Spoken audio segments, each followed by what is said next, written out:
اقرأ وخيا.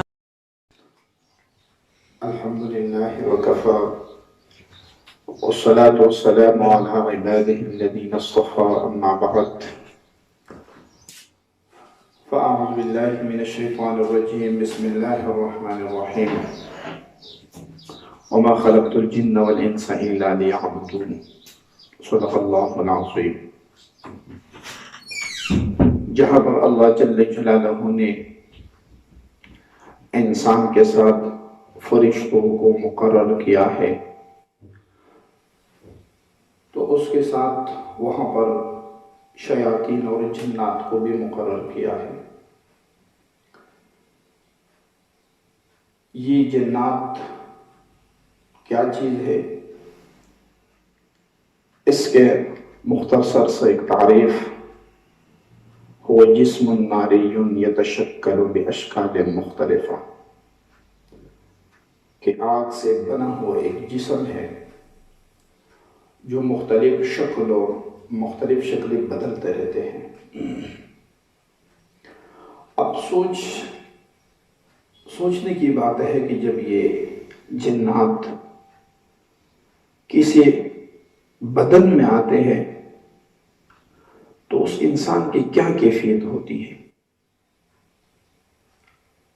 ان کے ہم بناتے ہیں 4 سٹیج.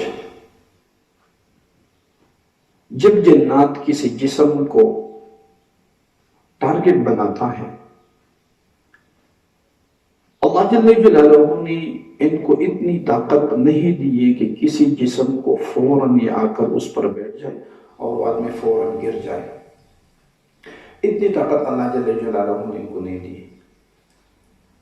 ان کی جسم میں آنے کے بعد کچھ علامات شروع ہو جاتے ہیں، اور علامات میں سے میں آپ کو پہلا سٹیج بتاتا ہوں کہ آپ کے دل پر بوجھ ہوگا، دل خفا ہوگا، اور یہ مطلب تنہائی پسند ہوں گے، کسی سے بات کرنے کو دل نہیں کرتا کہ تنہا جا کے بیٹھ جاؤں اور تنہائی میں خوب رو. جب آدمی سوچتا ہے کہ میں کیوں پریشان ہوں تو ان کو وجہ بھی پتہ نہیں ہوتا، اور اس کے ساتھ ہارٹ بیٹ تیز ہو جاتی ہے، اور اس کے ساتھ غصے کی کیفیت، غصہ بڑھ جاتا ہے، اور سر پر بوجھ ہوتا ہے. جب یہ آدمی گھر سے باہر ہوتا ہے تو بڑا خوش ہوتا ہے، اور جیسے یہ گھر کے اندر داخل ہو جاتا ہے تو اس کی طبیعت عجیب سے ہو جاتی ہے. بس کوئی بات نہ کر لے، کسی بات کرنے کو دل نہیں کرتا، کمرے میں جاتا ہے، تنہائی کو پسند کرتا ہے، تنہا رہتا ہے، اور رات کو جب سوتے ہیں تو نیند نہیں آتی، کروٹیں بدلتے رہتے ہیں، نیند نہیں آتی ہے. اور جب سو جاتا ہے آنکھیں تو بند ہوتی ہے لیکن ان کا دماغ آٹومیٹک چل رہا ہوتا ہے، ایسے عجیب اور غریب خواب دیکھتا ہے. اور پھر جب صبح اٹھتا ہے جسم تھکا ہوتا ہے، فریش نہیں ہوتا، یعنی ایسا نہیں ہوتا جیسے کہ آدمی نیند کرنے کے بعد ان کو جو سکون ملتا ہے وہ ان کو نہیں ملتا. یہ ہے ان کا پہلا سٹیج. جب یہ پہلا سٹیج مکمل ہو جائے، دوسرا سٹیج یہ ہے کہ یہ چیز آ کر جسم میں داخل ہو جاتی ہے، اور ان کا پہلا مسکن جو ہے، جو اس کی پہلی جو جگہ ہے وہ دل ہے. جب یہ چیز دل میں داخل ہو جاتی ہے، جسم کے اندر آ کر یہ جسم میں داخل ہو جانے کے بعد آدمی پر بے ہوشی سا کیفیت طاری ہوتا ہے. اور بے ہوشی وہ ایسا ہوتا ہے کہ آدمی تو بے ہوش ہو جاتا ہے، لیکن اس کو کہتے ہیں نیم بے ہوش ہونا.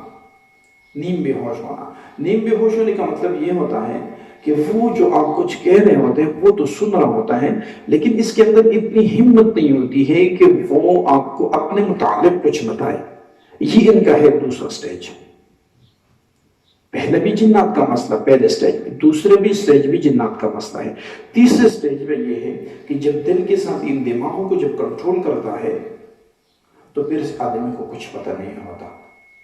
لیکن کچھ پتہ نہیں ہوتا اس میں کیا کر رہا ہوں یا میرے ساتھ لوگ کیا کر رہے ہوتے ہیں، وہ کچھ ان کو پتہ نہیں ہوتا. وہ زور لگاتا ہے، جسم میں اکڑپن، سختی پیدا ہو جاتی ہے، جسم ٹیڑھا ہونا شروع ہو جاتا ہے، عجیب و غریب قسم کی آوازیں نکالنا شروع کر دیتا ہے.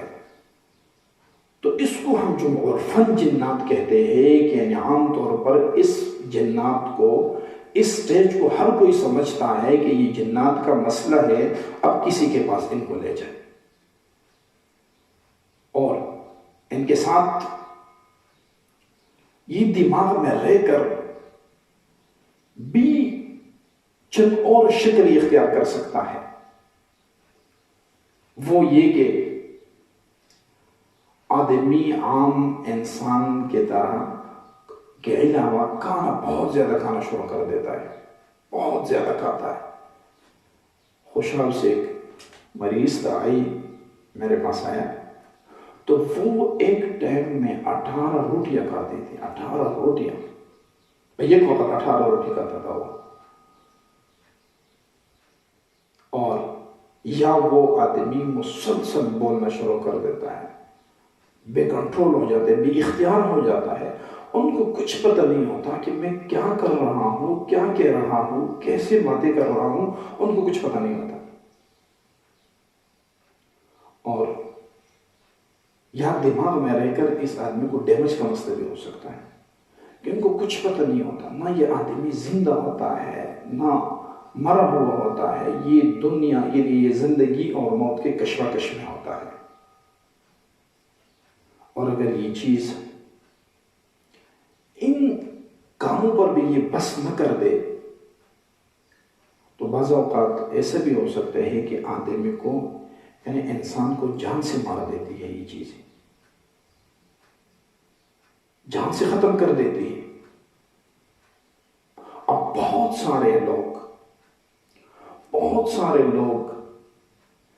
ان مسائل میں مبتلا ہے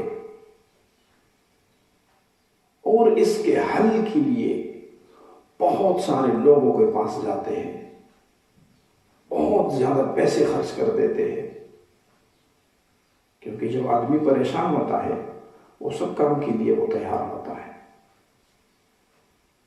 اب ان جنات سے بچنے کے لیے ہم کیا کریں؟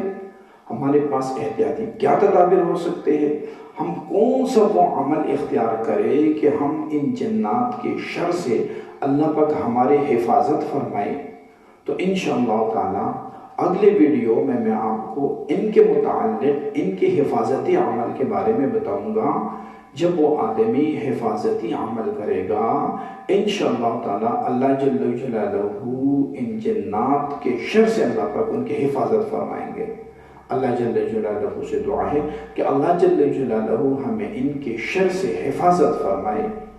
اللہ پاک میرا اور آپ کا حامی اور ناصر ہو. وآخر دعوانا ان الحمد للہ رب العالمین.